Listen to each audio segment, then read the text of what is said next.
kakain kami ng lunch. Kasi nga,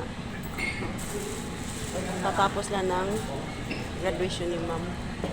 Ito ang aming lunch. Ali! Uy! Yan ang pagkain. Nag-aantay pa kami sa mga kasama namin. Ang mga kasama ni ma'am. Ali, you want to eat na? Ha? Uy!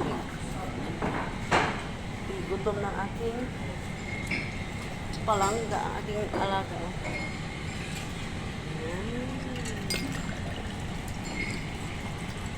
You want to eat na, bebe? Hmm? This way. Subuan na lang kita.